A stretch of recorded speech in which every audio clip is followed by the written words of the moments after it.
Adam Levine ng Maroon 5, excited na para sa kanilang upcoming concert sa Pilipinas. Excited na binahagi ng lead vocalist ng Maroon 5 na si Adam ang detalye para sa kanilang upcoming tour sa bansa na magaganap na this January 29 sa Pasay City.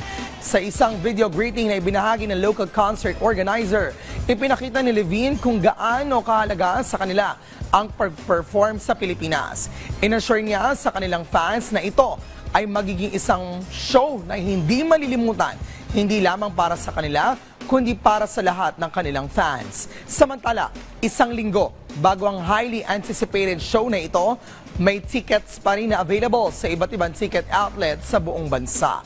Matatandaang noong taong 2022, nag-perform na ang banda sa bansa at sinabi nilang nag-enjoy sila sa pagkakaroon ng kanilang Filipino fans na inilarawan pa nilang best ever fans.